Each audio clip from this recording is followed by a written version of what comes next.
My great-great-grandfather wore the Irish County Donegal tartan when he was in World War One. Your great-grandfather sounds a lot like Grandpa Simpson. Yeah, it'd be more like this. Oh, sorry. Okay. You'd put an onion in your belt, which was the style at the time. I can't do Grandpa Simpson very well. I love Grandpa Simpson. He is my second most favorite character on The Simpsons. Actually. Yeah, does seem like your spirit animal. Oh, God, I love him. Krusty is my favorite, though. Okay. Krusty Klein is my favorite Simpsons character by far. So anyway, you had this happen to you directly once in the store. Mm-hmm. You've told me about it a couple of times, basically. I remember it like yesterday. I was just going to do the Wayne World noise. Thank you. Yeah, way back when we first started, I remember having a customer come in, and they wanted to see the Irish County tartans, and I said, "Oh, sure, not a problem." Pulled out the book and said, "Oh, well, my family's from County Donegal. It's great." Pulled open this one. Yep, that's the County Donegal tartan. My great grandfather wore this tartan. That's the one that I want to get. And I kind of explained to him, hey, this is actually designed in 1995 by Polly Wittering and the House of Edgar, and it's a new tartan, but it is the tartan for County Donegal. And the guy, I won't say fought with me, but pushed back, aggressively, like, no, that is the one that he wore. I know it. I have photos of it. That's the one.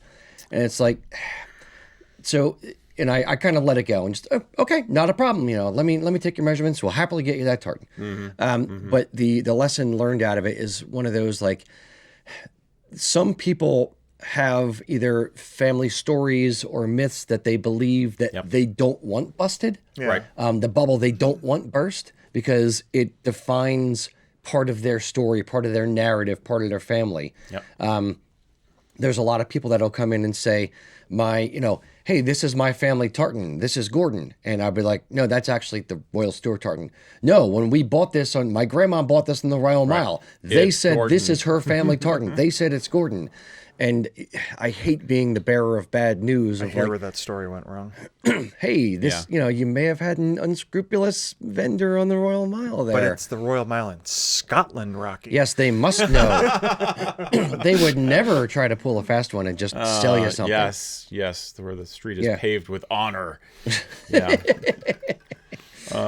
Yep, and the blood of the English. See those cobblestones? They're all English teeth. No, I mean, those are two different versions of the same thing, but yeah, I think it's a whisper down the alley thing. Yeah. Sometimes it's wish fulfillment, and sometimes it just got garbled. Yeah. Mm-hmm. Or again with the names, it's like, a name, you get told you're a sept of a certain clan, and it turns out no, you're actually a sept of this other clan, or more truth to this version that you're actually a sept of both. Yeah. Mm-hmm. Like you have Williams. To do a little more research to know for sure Smith. Which. Yeah. How many clans claim the name Smith? Mm-hmm. It's like, come on, guys. I know Andersons have been associated with multiple other clans at times. Right. And so if you hear one version of that story from Grandma, you're just like, well, we're a sept of the McDonald's. It's like, based on the geography and what you just told me, it's actually more likely not. Yeah. So yeah, I mean, at what point do you decide that the bubble should be burst, though? As a retailer, as a store, it is a very difficult dance to dance because you don't want to offend the person walking in. They're excited, and you don't want to dampen that enthusiasm. Right. There's a little bit of a customer's always right thing here. But at the same time, we want to be honest brokers. We want to be stewards of the culture. We want to speak truth to power, if not customer. Speak truth to customer.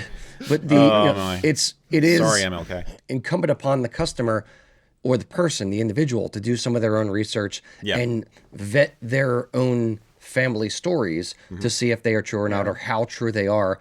Just because grandmom told it to me when I was 6, A, doesn't mean you're remembering it, properly. B, doesn't mean that grandma was right, and not that she's being, malicious. It's no, of she course didn't not. But know. she might be remembering what her grandfather told her 60 years ago. Correct. Right. So it's through technology, through all ancestry, .com, through family connections and that kind of thing. There's all kinds of different ways to suss out the truth more than just old family stories.